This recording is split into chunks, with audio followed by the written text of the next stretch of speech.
Welcome back, mighty Vandals, to Tubs at the Club, brought to you by Snake River Stampede Whiskey, as always, but we'll tell you a little bit more about that later in the show. We're the Idaho Vandals affiliate on the Big Sky Podcast Network, coming to you live on N7 Day to talk all things Mass Effect video games. Just kidding. That's what I want to do, but that's not what we're going to do. I'm your host, Dallas Hammer. We're breaking down the Weber State versus Idaho matchup this weekend. Producer Martin, how you doing? I'm doing good. I'm excited to hear you guys preview this game. I know I'm going to be there. I know something I forgot last week's show on Wednesday. It is actually Nickelback November month, not that other month that a lot of other people seem to want to celebrate. That is a little weird, but hey, I'm sorry we had to say we're starting it a week later, but hey, I'm excited for this week. There you go. Nickelback November, everybody. Brian, I know you're thrilled for Nickelback November. Tell me all about it. Well, that's the point of November, to my knowledge. I mean, I know football and stuff is happening, but maybe I should throw the wheel back to you, Dallas. You're the one who's missed some episodes on the road to see Nickelback, allegedly. But I think our 19 and maybe counting live viewers, I think they want us to put the Weber State game on the shelf a little more to talk about these Nickelback concerts. We're not going to, but dude, we got 2 weeks left of football. Idaho. Every week is big from now on. Well, they all were anyway, but Idaho has a lot to gain with a win and a lot to not gain with a not win. So I'm ready to talk football. Dallas, you muted. State. Oh, sorry. What? You were muted just a second ago. Yeah. Yes. That was. I was talking to myself. I'm a dumb bitch. I had a whole bunch of dumb bitch juice today, and I left my water cup downstairs. So this is going to be a really interesting show to get through. Anyways, guys, we're talking Weber State, but don't let the 4-5 record fool you. Weber State is a completely different team this weekend than they were at the start of the season. This year so far, again, 4-5 record, 2-4 in conference. They have wins over UNI, 34-17. And then Northern Colorado and ISU, they've lost to Montana State, they've lost to NAU, they've lost to UC Davis, they've lost to Eastern. However, recently they have changed their quarterback, as said in the comment section by one Captain 58. How come teams have to get their quarterback situation settled right before they play Idaho? Shake my damn head. They did just move from Kylan Weissner, a longtime guy in the program there. He had completed under 60% of his passes, 782 yards, 2 touchdowns to 7 interceptions. A true freshman. Richie Munoz has taken over. He is the heir apparent to the Weber State offense. He's Mickey Mental's chosen one. Brian, what do we think about Richie Munoz before we get into the full team thing here? What do you think about the change from Weissner to Munoz? Well, I think Patty Firks in the comment sections, he's dead on. Says Richie looks like a big improvement. I mean, look, he is. On the Big Sky Conference season overall, right now, Weber off of breaking 30 points for the first time since that Northern Iowa game you referenced in week 2 of the season. Weber's averaging 18 a game on the season. That's up from 15 heading into last week. Well, in Munoz's 2 starts, the Wildcats are averaging 28 points per game, which, hey, that's not lighting the world on fire, but that's like dead center of the conference. And offensively, I mean, it's very close to twice the production they'd been averaging while starting Weissner. So, hey, phase 1, objectively, Weber State is much more of a threat now. When you see Munoz on the field, head coach Mickey Mental, a lot of his offense is based around having the quarterback execute simple reads, where it gets the ball out of his hands real fast. And what feels like close to like 70-ish% of the passes are vertically only traveling about 3 or 4 yards. They love to get the ball to the receivers one-on-one in the flats and hope the receivers can turn short passes into longer gains and then have those short passes set up eventual longer passes, which we did see that last week against Idaho State. Munoz in the second quarter had 3 touchdown passes, all of around 19 to 26 yards. And those were not short passes that broke long. That was just the receiver caught a touchdown. The play was over. That was it. So we've looked, the Wildcats for sure have had more success. Munoz on the ground, I wouldn't call him a running quarterback, but he has the ability to opportunistically extend plays. He has the ability to opportunistically pick up a first down, but he's not Sean Chambers. There's Mental's not calling a lot of designed runs for for Richie Munoz. But I mean, big picture, if you're going to start a true freshman later in the season, I think Mental is doing a lot of things right with what he's having Munoz do. And look at the evidence last week. Again, it was against Idaho State, not the best defensive team in the nation, but Weber broke 400 yards for the first time in what felt like forever. Munoz went 26 of 41 for 222 yards, 3 touchdowns, and 1 pick. Also, his pick was not his pick. He got hit while throwing, and it was Idaho State executed the play, but I would not read that pick as like a freshman mistake. It was, it just happened. But Weber State has some injuries on the ground that impact what they can do rushing. So they're going to have to rely on Munoz a little bit more. I mean, you just heard 41 throws against Idaho State.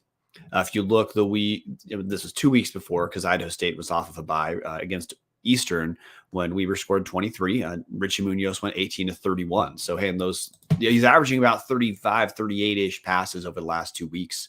I think that's pretty steady with what Mental wants to do. And it's not lighting the world on fire, but it is a drastic improvement over what Weber had been doing the previous 8 weeks. Yeah, Brian, if you look at their stats, this is an offense that was about Northern Colorado bad. 20.7 points a game. These are all numbers after Munoz has again elevated the offense at least one full notch. 20.7 points a game, good for 10th in the conference. They were next to last in yardage, under 300 yards of offense per game, which is worse than Northern Colorado at this point, which is shocking. Last in third down conversions, last in first downs, last in total efficiency. They were 8th in rushing yards, last in passing yards. Just not a good offense, 11th in red zone offense. And now all of a sudden, the quarterback looks like it might be kind of figured out a little bit. Again, you're going to see growing pains. I think we've all seen that.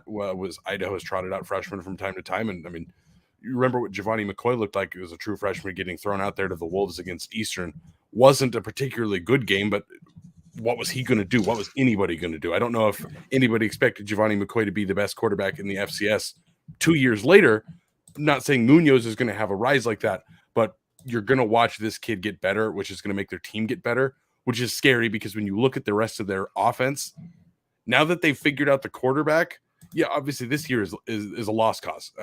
Somehow they beat Idaho, they win out, they get 6 wins. They probably aren't going to make the playoffs. So you're just trying to build for next season. But when you look at their offensive line, they have an All-American at left tackle. Noah Atagi is probably going to be an NFL player. His brother, left guard Ethan was all Big Sky in 2022. Right guard Jordan Lutu, all Big Sky in 2022. As Brian said, there was that one interception from Munoz against Idaho State. The right tackle is a freshman. He's the guy that got blown up on that play. So there's your one weak spot. But across their line, they are loaded with seniors, loaded with guys that are either all conference or all American level. Even at the running back position, unfortunately for them, Damon Bankston is out for the season. He's absolutely their best running back. He's actually been out since the end of September, and he still leads the team in rushing yards. But, Brian, they have a committee of guys that they can run the ball. Their offensive line is stacked. Pass catcher maybe not quite as deep or talented, but you look at the pieces on this offense, and now if they have a quarterback they can trust moving forward, again, we're talking Munoz threw more touchdowns in one quarter than Weissner had thrown all season. Yes, it was against Idaho State, but we're talking about that's a really big change. We've seen that from Idaho's quarterback play over the last year or two. What has happened when you go from not doing so great to, hey, we have a guy we believe in? Weber State could scare Idaho this weekend, Brian. No, I mean, Weber State could for sure. I mean, you talked about the running back room. Chris Jackson he's the most dynamic running back left on Weber State. Damon Bankston is still the team's leading rusher, having only played in 4 games on the year. So that was a big hit for Weber. But again, Chris Jackson, he's shifty. I mean, honestly, he's not Anthony Woods or anything, but he has the ability to make guys miss. Chris Jackson's a guy who, on a good amount of Weber State good amount of Big Sky teams, he can most certainly see some runs. And I guess, look, we'll end up pivoting to special teams and defense in a second, but not to thoroughly beat the dead horse here, as is a theme of Tubbs of the Club coverage. In four Big Sky games with Kylan Weisser starting, Weber State was averaging 11.75 points per game.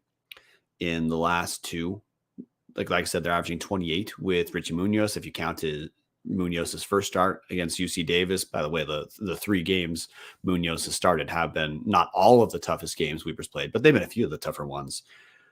Going back those 3, it's 23.3 points per game, which again, doesn't matter how you slice it. Weber State's offense now is somewhere between 2 and 2.5 times more efficient than it had been, which is a pretty good deal because, defensively, Weber, Jay Hill's gone. I mean, that everyone knows that's the story part of why Weber State made the playoffs in 2022. And this year feels like a step backwards because it is. Jay Hill is a historically good Big Sky defensive coach. Some talent went with Jay Hill when he went to BYU, but Weber is they're certainly not like a terrible defensive team. If you watch the Idaho State tape, Weber was pretty aggressive blitzing.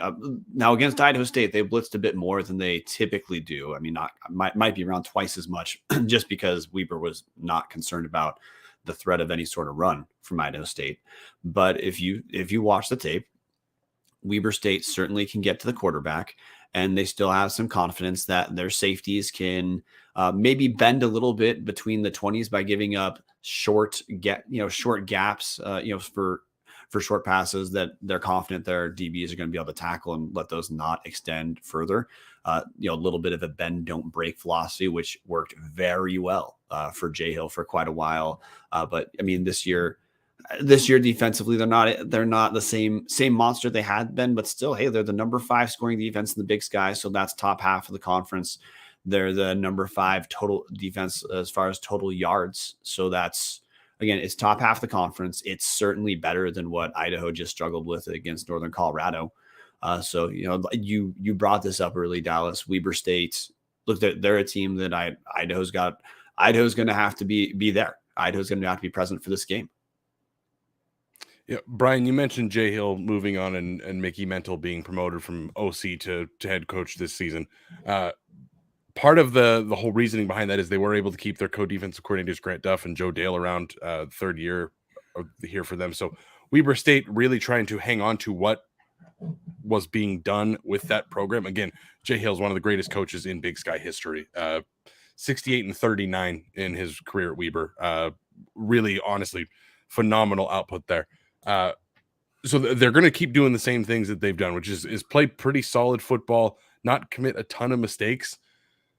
Defensively, the thing that scares me is that there's 3 All-Americans on that side of the ball. Now, with a caveat, one of them is an All-American kick returner, but All-American kick returner doesn't necessarily mean he's not a very good corner.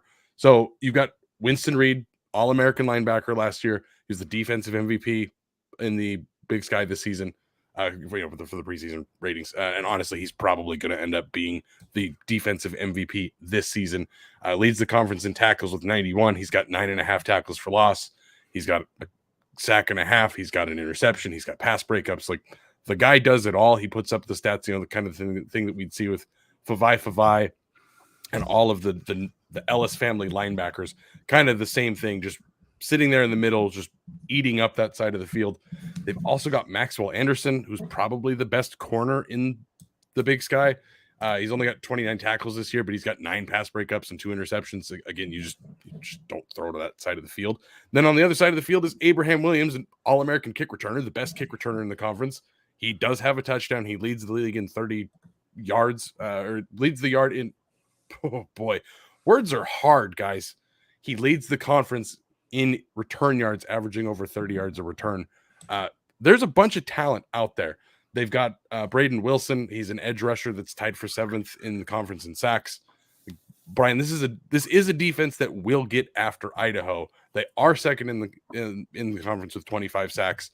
So again, you've got a couple really good corners there. You've got pretty solid edge rushing, and then again, their linebacking core, led by Winston Reed, is honestly pretty phenomenal. I know they haven't been, again, the world-beating Weber defense, but there is a point to be noted that some of those metrics will start to look better if their offense is able to stay on the field a little bit longer now that Munoz is taking snaps.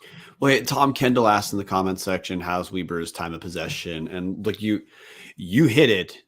That's if the offense can stay on the field. That's been part of what Weber State's issue is. They're underwater time of possession wise. They average 26 minutes of possession on the season. 11th in the conference. Which last I checked, you would not call that good. But hey, against Idaho State, again, hey, maybe, when we talked about the Montana, when we previewed Montana, we talked about, hey, maybe you need to throw the first 4 weeks out before, talk about the Idaho game. I think there's a lot of stats for Weber State that you do want to throw out the window for this game because they've figured out their offense to the point that it's fine. So against Idaho State, Weber held on the ball for 35 minutes, 40 seconds, which a 10-minute, 9-minute-ish increase on their average. Yeah, a pretty big deal, pretty noticeable. Look, you referenced Abraham Williams, who is, he's best kick returner in the conference. It's wild how Weber just keeps having great kick returners. Rashichi, he plays for the Noland Saints. He had been the best kick punt returner in the conference. Well, hey, another guy walks right behind him doing the same thing. One of the, I guess you might call a legacy of Jay Hill, because he still has, a ton of Jay Hill guys still on the team, is Weber is still pretty aggressive in special teams. Against Idaho State, Weber picked up an extra possession with an out of nowhere onside kick where they didn't change any formation whatsoever. It was in the second quarter. They just did an onside and executed it real damn well. Almost pulled off a fake punt as well. Actually, the pass from the fake punt was there. The punter just missed the pass. But that's another area that Weber State traditionally, when they were in those lower scoring games, they would rely on special teams to build them up. Well, look, that is still part of that Wildcat DNA. And that's part of the formula for Weber State if Weber State's going to keep this competitive. Because, look, hey, spoiler alert, Weber State is not going to be favored in this game. One team's number 4, Idaho. Weber State is not. One team is playing to potentially have a seed as high as number 2 in the nation. Weber State is not going to make the playoffs. So, hey, there is a gulf between these two teams. So if Weber State's going to keep it close, you can expect they think they're going to have to pull off some extra possessions they wouldn't normally get, and special teams is an area to look. Yeah, Brian, that's the thing with special teams here. You Idaho under Eck has been quite good with their special teams play. That's the one thing I would hang your hat on if you're a Vandal here. Idaho special teams have been, I think, certainly better than they were in the Paul Petrino days. Nate Mink dropping in to say that Weber is number 1 in the FCS in kickoff returns and 10th in net punting. Yeah, that's what they do. They try to play special teams. They try to play hard defense. And offensively, if they're going to figure it out, I know Mickey Mental has a history of being a guy that scores a ton of points. In D2, they ran the ball a ton when he was a head coach at Notre Dame, not Notre Dame, but D2 Notre Dame. They went 11-2 in his final season, had a top 10 offense after he'd been there for season and a half. They're going to commit very hard to winning this game through defense and special teams. That's the Weber formula. I know that Mickey Mental is not from the Jay Hill coaching tree, but this is the kind of thing you're going to have to look out for. Simon Miller jumping in to say losing special teams battle, Vonnie turnover too, and that spells upset for sure. Absolutely. If they can find a way to steal a possession on special teams, and if Idaho loses the turnover battle, this is absolutely the kind of game that would be very close. Brian and I talked a lot of shit about Northern Colorado last week, because it was the type of game, if Idaho showed up as flat as they did, they were still going to win. Look what happened. They still won. Brian, I have no confidence in that this week. If Idaho comes out with the same level of effort and execution that they did against Northern Colorado, this is a loss for sure in my eyes. Yeah, I think we can hit the Idaho end in a second, but just as an analogy, I feel that Weber State today is, for different reasons, at about the level that we thought Eastern Washington was early in the year. Is in a game, look, Idaho should be favored. Idaho should win this game, but you can understand the route to Weber State being competitive or Weber State pulling off the upset. It would just, of course, look differently. But hey, before we talk to Idaho and Dallas, we have to talk about Snake River Stampede Canadian whiskey, which I'm glad I could give Martin 1 second notice on that. So look, Snake River Stampede, they're sponsoring Subs the Club. It's a bunch of kick-ass guys. Not only did they run I believe the nation's largest volunteer run rodeo, but they make some damn good whiskey. Snake River Stampede is $25.95 a fifth or $45.95 a handle, the only size I buy. If you want to, hey, you might celebrate a Weber win with the 1915 small batch, because that'd be number 8 win on the season for Idaho. That's a big deal. The small batch is aged an additional 2 years. It's got a double barrel finish as well. So look, no matter which option you go with, you can't go wrong. Give Snake River Stampede a shot. So, Brian, you alluded to it. I want to quickly bring back that Eastern game. So, Idaho did trail Eastern by a touchdown midway through the third quarter. Do you think that there is a chance Weber State could have a lead this late in the game this week? Well, look, now the variable talking the Idaho end is, and I don't want, on our post game, I referenced Vandal PTSD being real. And a lot of the Vandal PTSD for the Eck era is 100% based off generalizing from Petrino and Akey and Holt and Dennis Erickson part 2 and into Tom Cable, who we don't speak of. Yes. Generalizing all of that, to be dramatic, generational trauma into the team today, which of course, hey, the team's different. I honestly think the last week was the first kind of no-show I remember from the Jason Eck era. In the press conference, Jason Eck doing the right thing like he always does, saying, hey, part of that is he needs to work on coaching the team up after a big game. I'm not concerned about a no-show here, because I think Idaho vomited out their worst outing of the season against Northern Colorado. And I think it was probably good for the team to be confronted with the fact that they can't nail it in even against the shittiest team and have a walkaway win. And no one's confusing Weber State with Northern Colorado. But the literal answer to your question, if things go wrong for Idaho, yes. But here's where I'm a little bit part of why I'm less concerned is, look, if you watch the Idaho State tape, which I did, you did as well, Weber was able to look, if they sell out, they can get to the quarterback. That's a route Weber probably thinks that they can pressure Idaho. Difference is Giovanni McCoy he's been able to make people miss and extend plays, and with pressure, that actually sets up one of the scenarios that Weber State's been less effective protecting against, which is quarterback rolling to the right, where you start to get a little bit more of those where some of the coverage might break down a little bit. That's where Hayden Hatton has been so damn good for so damn long. Look, Weber State struggled with that against Davis when Idaho State was able to do it. Weber State struggled with it. Idaho, I would expect they're probably going to do it on purpose. But second, Weber's not going to be able to sell out on the blitz against Idaho the same way they did against Idaho State, because look, Idaho's got the leading rusher in the league. It's a more dynamic threat that Idaho represents. There's more ways Idaho can potentially pick apart the Weber defense, which is to say, I think Idaho State was a uniquely bad matchup for Weber State. I don't think that's the case for Idaho. I think Idaho, because look, we're in week 10. Yeah. Week 10 of an 11-week season, Dallas. We know Jason Eck's going to want to establish the run. And that itself is what puts teams on its heels. And I think there's a good chance that Idaho's going to be able to be successful doing that, because, well, most weeks of the season, that's what the Vandals have been able to do. That's why they're ranked what they are.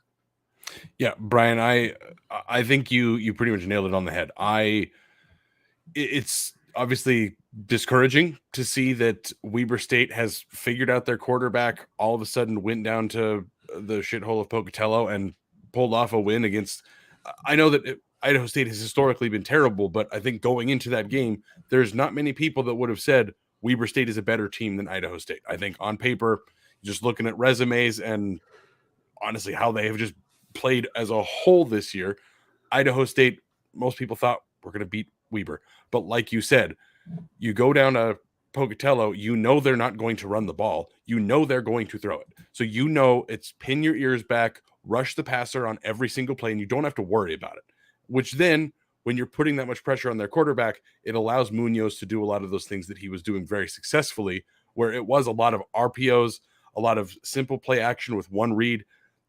Honestly, most of the throws he made, he was just staring down a receiver on the sideline and then throwing it to it. Like there wasn't a whole lot of cross-field progression going on, which doesn't really bode well when you're going up against the number 4 team in the country. Like you said, Brian, the best running back in the FCS could have a day and get up to 1,000 yards this weekend. He's at 872. Wouldn't be shocked to see him get up into that 1,000 or right on the verge of it. Idaho has 1,500 rushing yards this season. You cannot come in and expect McCoy's going to throw the ball 50 times, so we know it's a passing situation on every play. That's not going to happen. Idaho, I think, is structured much more soundly than Idaho State is, which is obviously the most obvious thing you think anybody could have said on this podcast. But I think that's going to be the difference with Weber State. I know they just had that huge upset. But I don't really feel a lot of fear about this rookie quarterback and them making strides here from Idaho State to Idaho, because Idaho just lines up completely different. Yes, their offensive line is great.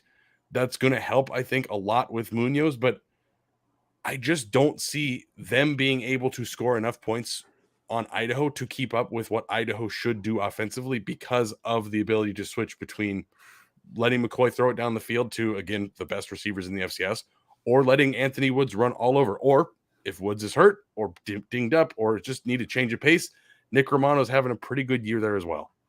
Yeah, and the other part I'd pay attention to when we're thinking about, hey, what has had to be present for Idaho to lose or the games be close? Because like Idaho hasn't had this army of close games. They have 2 losses on the season to 2 very good teams. It's usually Idaho being underwater turnovers and mistakes that prevent Idaho's offense from keeping the opposing team's offense on ice and just wearing out the defense. Well, look, Weber State, they're not cornerback U anymore like they were under Jay Hill.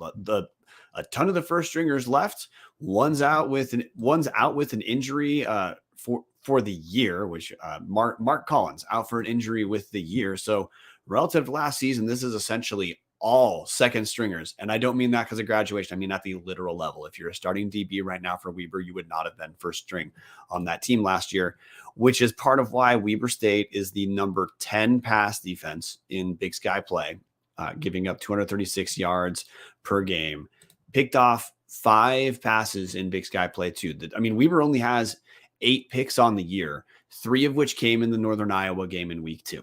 So Weber has not been effective at forcing turnovers. So, I mean, maybe to try to help with that, maybe we will see a little bit more blitz because that's how Weber thinks they can force Giovanni to make mistakes.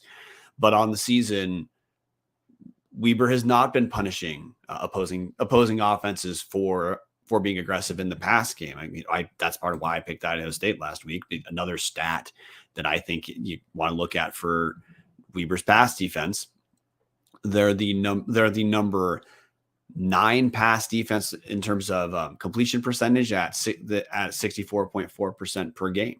Just right around. That's honestly right around Northern Colorado, Idaho State level as far as not being that effective. So hey, I guess what you'd say is for Weber, for the Idaho template of turnovers are part of what keeps the game close. You'd have to have Idaho simultaneously be playing poorly while Weber gets their apex level of the season. Brian, I don't think I have a whole lot of final thoughts other than just what I'm most interested in seeing is if the Idaho offensive line holds up as well against second most sacks in the conference. Like Weber State, yes, their defense we've been over it. It's not quite the same as it's been. A lot of talent left. Again, there are some All-Americans that still are there. Like there are definitely guys, but again, 25 sacks on the year, second in conference. I'm really interested to see if Leighton Vining and the rest of the young guys on the offensive line are going to hold up well against that front, because I do think that's going to make the difference. If Idaho loses the turnover battle, and if Weber can get an extra possession out of their special teams, or even, God forbid, a special teams touchdown, that's going to make this game a lot closer. But before we get to score predictions, if you are looking for a great all-inclusive week-long vacation, don't look past your backyard. Hughes River Expeditions has been Vandal owned and operated since 1976 and they're ready to take you on the vacation of a lifetime. Enjoy a multi-day trip down the Middle Fork of the Salmon, the main Salmon River of No Return, the Salmon River Canyons, or the Selway. You could even check out the Perseid Meteor Shower, one of the special trips the Hughes River Expeditions can put on for you. Camp on pristine bitches and beaches. They got them all. You could run amazing white water. There's scenic trails to hike. There's plenty of wildlife to go check out. There's beautiful natural hot springs to soak in. And again, like always, guys, some of the best and most remote stretches of river in the entire USA. Just bring your clothes and let HRE handle the rest. Grab a paddle, catch dinner, and ride the bull all throughout the Gem State. Call them now at 800-262-1882 or check them out at hughesriver.com. Producer Martin, do you have any thoughts on Idaho before we jump into score predictions? I got nothing. You guys did a good job previewing it. I will gladly take that pat on the back. Thank you very much. All right, Martin, I think you're up first. Ooh. Just Idaho, right? I'm going to go Idaho 35-23.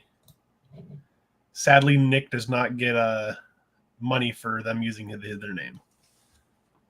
Boo. So the intrigue I have in this game, Dallas, other than the stuff you talked about, is just looking at what kind of rebound Idaho has off of the easily worst effort in the season. I think this team is definitely has what it takes to rebound. That we already saw them do it once off the loss to Montana. Follow that up with your best effort of the season. But I want to see how Idaho stabilizes to take care of business and get that playoff seed, get those multiple home games potentially. So that's the intrigue on my end. I think Idaho is going to win this. I'm going to go 38-20. I think we're going to see a stronger offensive outing. I think Idaho defensively is going to look. They're going to see the things that you talked about and about with Munoz having relatively simplistic reads. And I think that Idaho is going to be able to adjust to that just fine. Even in the rough effort against Northern Colorado, it's not like that defense struggled against UNC or something like that. So I don't even know if you'd say the defense needs to rebound. They're going to be healthier. Trey Thomas should be back for this game too. So yeah, about 38-20 Idaho, then cruising into that final week. We're all in about the same area, guys. I've got Idaho 31-21. I don't think Idaho is necessarily going to explode on offense. I'd love to see it. I'd love to see Idaho get up near the 40s, but I've been predicting that for a handful of weeks now, and it just hasn't happened. It's just not X style, which, hey, I respect that. You go in, you beat the opponent, you don't embarrass them. You just go in there, control the clock. I get it. It's tough to score in the 40s when you are draining the play clock so much. So I've got Idaho 31-21. Let's hit the comment section. Jason Mayer, Idaho 35. We were 20 with one special teams touchdown. Tom Kendall 31-17. Dane Moon 38-24. Steve Kurtz 42-14. Guys, I'm only going to call out the actual names if anybody picks Weber. So far, that's not the case. Idaho Real Estate 42-17. 42-24, Duffer's Tavern. Brian Kennison, 27-24. Nice and close one there. C. Hansen, 38-14. Tyler Morley, 35-17. Kevin Ridenour, 35-17. Patty Firks, 35-20. Simon Miller, 34-24. We're all in that same boat, which means we're all either geniuses or we're all about to be really wrong. Hopefully we're geniuses because, we've never gotten anything wrong in the history of Tubs at the Club, ever. Not once. With that said, guys, let's jump into Around the Big Sky predictions. We're going to jump in just to the biggest barn burner of the week, guys. I know you've been all waiting for us to talk about it. Northern Arizona at Northern Colorado. Northern Arizona wins the Northern Bowl. Yeah, the Northern Directional Championship. Northern Arizona has been one of the tougher teams to pick because the glut of this conference is so up and down and so matchup dependent. But Northern Arizona has the matchup they need this week. So yeah, I guess I'm going to go Northern Arizona. I guess I also think Northern Arizona, keep in mind, they have one of the top 5 most difficult schedules on the season.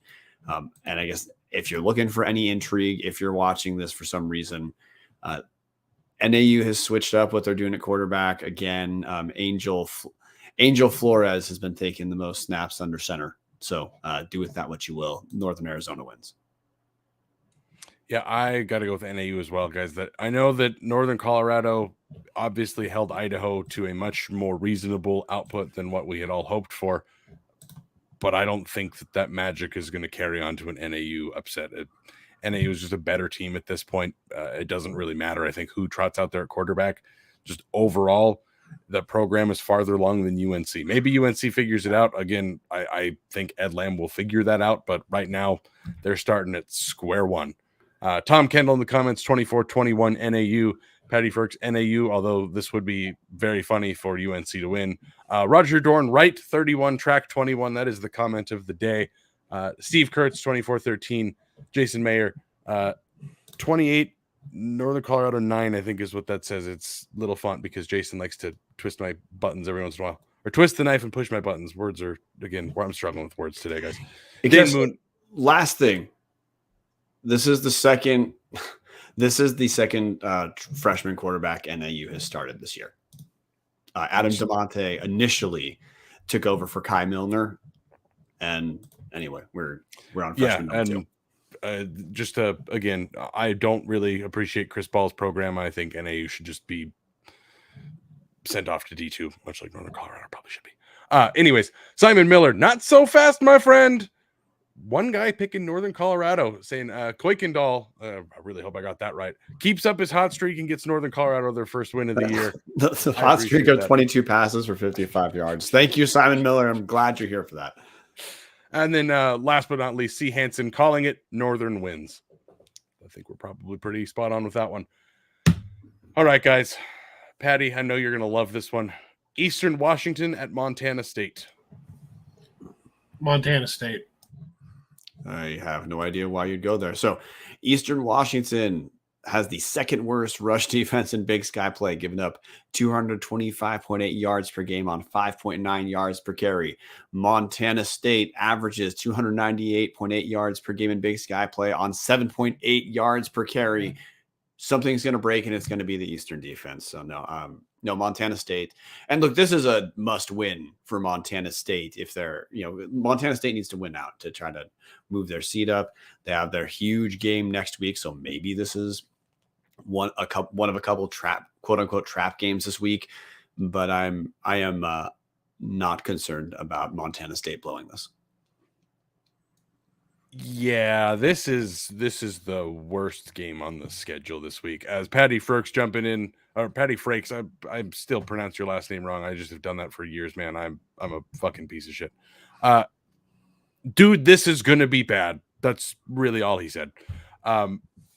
Just a reminder for everybody, Idaho had 363 rushing yards on Eastern in Cheney, and I fail to see how that defense has gotten any better at stopping the run. Montana State is going to destroy. Jason Mayer, 42-6. Tom Kendall, 49-7. Ryan Phillips jumping in, 42-17. Steve Kurtz saying snoozer by halftime, 55-9. Yeah, this is... So on the Big Sky season, Idaho's averaging 165 rushing yards per game. So the Montana State is very close to doubling up Idaho's average. That's what they do. Idaho is the mirage on the Montana State schedule. It's being able to hold the team under 200 yards.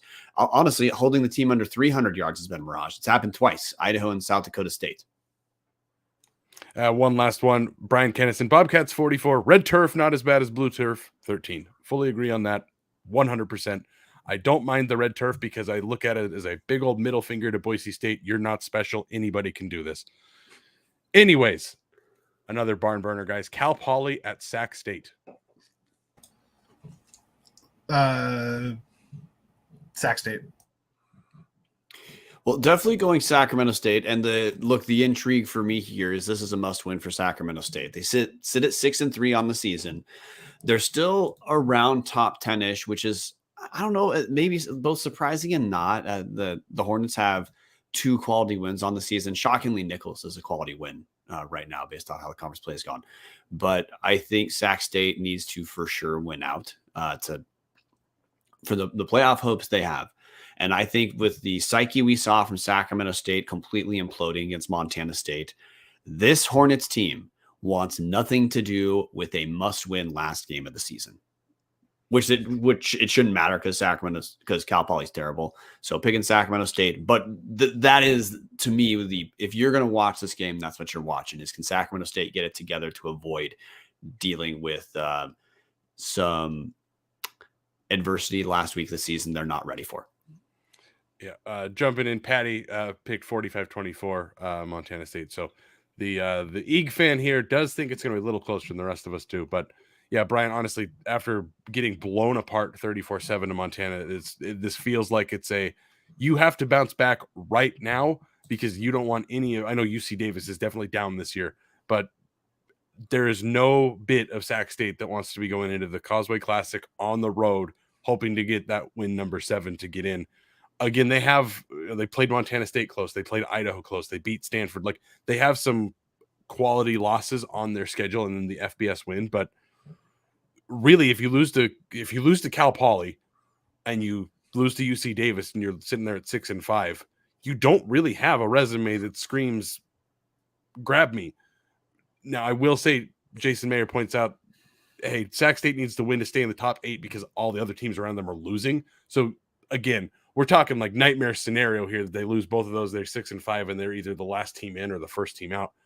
Realistically, they're going to go throttle Cal Poly this weekend, and it's just going to be a moot point. They hope to win UC Davis and end up trying to be a seed. Going through the comment section here, Tom Kendall, Sac 37, CP 14. Again, Coward Poly. I don't think anybody's going to pick them here. Sac State 24-14, Steve Kurtz. Dane Moon, Sac 40, CP 1. I think that's what that is. Or maybe just an L. Can't tell. Land Larison is back for UC Davis, it looks like. Thanks, Patty. But again, going through here, guys, everybody's picking Sac State. Cal Poly's just not it. They're just not good. Sam Heward might be the guy. Paul Wolf might be the guy to turn it around, but it sure as shit ain't this year. Moving forward, guys. Montana at top 5, Portland State. Sachere goes for 500 total yards and completely dismantles Montana's dream season. Portland State. God damn it, Martin. Okay. It could happen. It feels like they're due for like a what the hell kind of game. Okay, so like here's the intrigue of the matchup. Montana in Big Sky play, easily the best rushing defense. They're giving up 2.8 yards per carry. They're giving up 80 yards per game on the season, 5 on Big Sky season, 5 rushing touchdowns on the season. Portland State, the number 2 rushing offense in the Big Sky and one of the best in the nation in Big Sky play, 257.5 yards per game, 5.9 yards per carry. That is what Portland State rides to their number 2 scoring offense in the Big Sky, 36.7 points per game. So it's a strength on strength matchup. I obviously trust the Montana strength much more right now than Portland State. Montana looks like the most dialed in team in the conference right now. I think there's a chance it's close for a quarter or something like that. I think it's going to look better for Portland State than it did for Sacramento State this week, losing at Montana 34-7. But I'm not really concerned.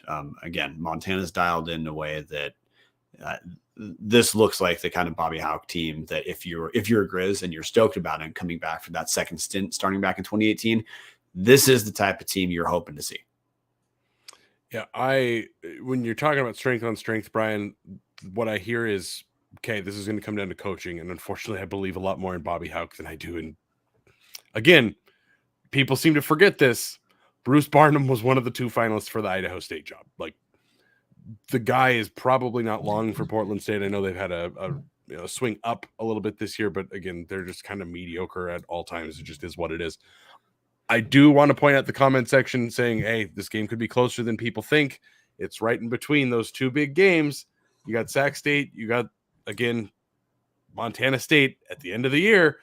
Portland State slipping in that gap is certainly ripe for the upset pick here, but I just don't see it. Montana is terrifying. They have seemed to figure it out. I was really hoping they were just going to sleepwalk through this whole year. Hauck was going to be gone, and Montana was just going to be up in arms trying to figure out what they were going to do. And unfortunately, at the end of the year, here it is. They've figured it out. They play great defense. They don't turn the ball over a ton. No, I think Hauck is probably the clubhouse leader for Coach of the Year. unfortunately. I hate to say that, but unless they get throttled next weekend and Idaho comes away with the auto bid in the Big Sky, could maybe make the argument for Jason Eck there. But unfortunately, with what Montana has done and how they've turned it around this season, it's probably Montana, guys. Go into the comment section. Tom Kendall, top 5 PSU 28-24. Patty picking PSU, and I don't care. Jason Mayer, 2018 after Montana shits itself but figures it out late. Steve Kurtz, 35-7 Grizz. Ryan Phillips, 28-21 Grizz. Brian Kennison, 33-38 for Portland State. Bobby gets arrested for starting a brawl in Mary's club. I love that. But again, this is the most trap game of trap games for Brawl of the Wild next week, but I just don't see it, guys. Montana's just too good of a team to screw this up at this point. Hopefully they get throttled in the Brawl of the Wild, but it doesn't feel like they're going to have the letdown this week. Guys, that takes us to the Sickos Bowl, the father and son game that we have all been waiting our entire lives to see. And by entire lives, I mean like 4 weeks, because I really don't care. Dan Hawkins taking on Cody Hawkins in the Nepotism Bowl. And Idaho State might actually be better than UC Davis this year, guys. Martin, who you got in the father-son game? Dan Hawkins wins. I think they'll be like a 10-point game for UC Davis.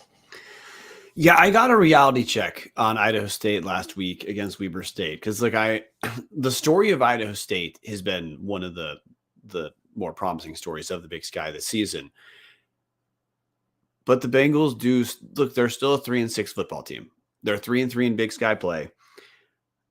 And Davis has played themselves back on the playoff bubble. They have no margin for error, but at 5-4, if Davis wins out, they've got a realistic shot at being one of the last teams into the FCS playoffs. And like you referenced earlier from the comment section, Larrison's been back for 2 weeks.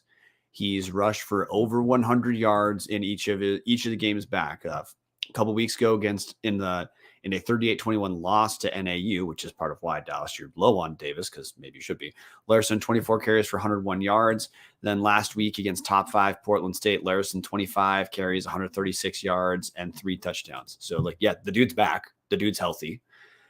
And I don't know. I mean, hey, Davis is a little bit better defensively than I think it's easy to give him credit for. So, I think the teams are trending in the opposite direction. I think Idaho State already crested this year, and 3 wins compared to 1 last year. That is a meaningful improvement, but I think Davis has more to play for. I think Davis is the more complete team, so I'm picking UC Davis.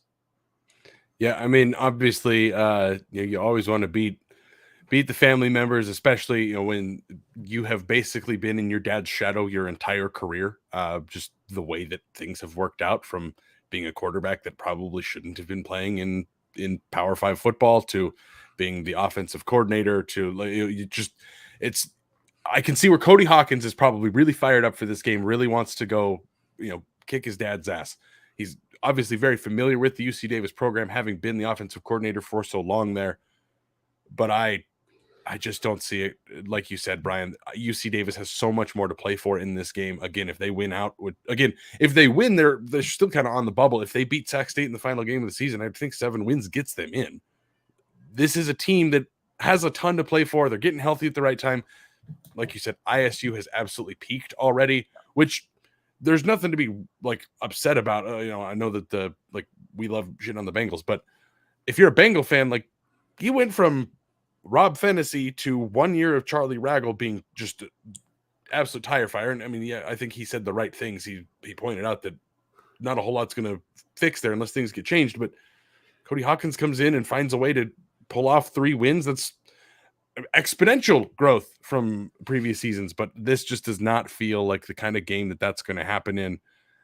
Again, when you can run the ball as well as you do, I don't think Idaho State's got a chance, because they're going to have to just chuck it a ton to score as quickly as they can, because I think UC Davis is going to control possession really heavily in this game. I think that leads to Daddy Hawkins winning. It is what it is. Not a big fan, but I think that's what's going to happen. Comment section saying a lot of the same things. Tom Kendall, 34-24, Daddy Hawk over Baby Hawk. Pop, 28, Junior 14 from Steve Kurtz. Jason Mayer, 35-21 for ISU. Student best the master and gets the first pick of the Hoarder Corner where King Spud is finally found. I could transition this into a podcast about King Spud, guys, but we're just going to power through this. C. Hansen, ISU 1-2-1-dimensional, 35-21. Davis, feeling the same thing, guys. It's just not going to happen for ISU this year. Well, to hit your playoff point, if Sac State wins this week, they move to 7-4.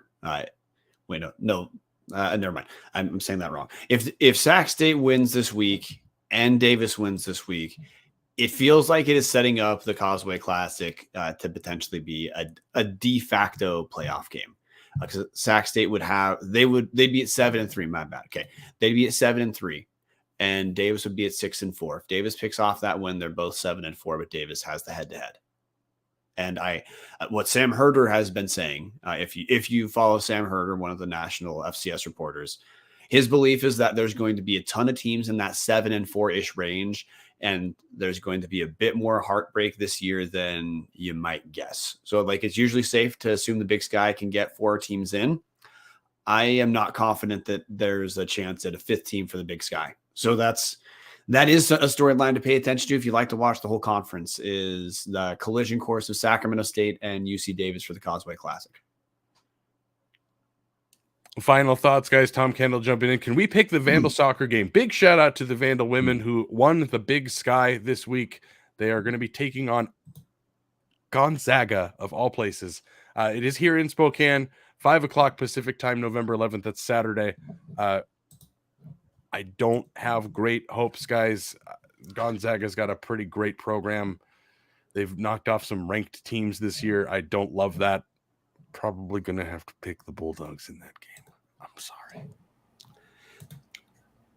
I'm going to, you know what? I'm just going to go with Idaho. I know nothing about soccer, and I don't pretend to. So I definitely, Idaho's no-brainer. First round NCAA tournament. No, this team's ready. Love it. Love the optimism. Martin? I'm going to go with Dallas on this. I like Gonzaga is a good school, and they're the seeded team. So, yeah, unfortunately, they're quite good at soccer up there in Spokane. So my research says just wrong. But hey, we have 2 things we have to slam through real quick before we finish. One, patreon.com/Tubs of the Club, guys. Look, this week is one of the types of games that Discord was accidentally made for, which is it's a road game. Look, if you're in, it's wire to wire chat the whole time with a ton of people who are fun, just interested in having a good time for the Vandal experience, and then you get to meet everyone at the home games if you're able to travel from later. So, yeah, you can join for us with those $250 a month. We love people who join for more than $250 a month, but hey, if you can do $250 a month, you can support the show. Patreon.com/Tubs of the Club. And last night, look, we're recording on Tuesday, November 7th. Monday, November 6th, was the debut of Vandal basketball head coach Alex Pribble. And look, Idaho they made the 8-mile trek to Pullman for the renewing of the Battle of the Palouse, which the fact that exists is a win for Idaho, that it's back. Now the results, hey, not great. Idaho goes down 84-59. Leading scorer for Idaho was Quinn Denker, who goes 3 of 7 from the field for 12 points. Also, Kyson Rose chipped in 9 points, and Julius Mims grabbed 7 boards for Idaho. What doomed Idaho was shooting 34.6% on the night. I didn't get to watch the game because it's on the Pac-12 network, and I hate the Pac-12 network, and the existence of the Pac-12 network almost makes me not be sorry for the loss of the Pac-12 itself. But just based off the people I talked to, you saw the defensive effort that's going to be significantly improved for Big Sky play, which is the part of the season that matters for this team. It's just probably going to take a little bit of time to figure out who the offensive contributors are. So, hey, just have some patience with Pribble. I mean, he's starting from scratch 100%. He's starting from as much scratch as it is absolutely possible to start Dallas. Vandal schedule that if you want to follow basketball, which I recommend doing, we're not going to really do it on the show that much until football's done, because why would we? It's like the best football season I've ever seen for Idaho. This week on November 9th, in Moscow, Idaho hosts Cal State Northridge. And then a week from tonight on November 14th, Idaho also hosts D2 Evergreen State. So that's a basketball slate. Just pay attention if you can, guys. Support the team as you can too. To sum that up, basically what Brian's saying, guys, veggies are coming, but veggies can be actually quite good. They're going to have seasoning this year. If you have the right head chef, veggies don't have to be terrible. And that's really what Brian is saying. Basketball might not be terrible this year, guys. That's the most ringing endorsement I can give because, again, I don't have the Pac-12 network because Larry Scott's a moron. But we might have fun Vandal basketball to talk about. I mean, the early returns are the team is playing fast-paced. The team is playing much stronger defensively. That's part of what the template's likely going to be this year. Just again, hey, just give the team time. In the same way, in the opposite way, last year we knew to not give the team time because of what was going on. Hey, Pribble needs a leash, and the new guys, the completely new roster needs some time to gel. So, hey, just be patient, support the team. With that, guys, 12 o'clock Pacific, Saturday, Barbecue State. Go Vandals. Go Vandals. Go Vandals.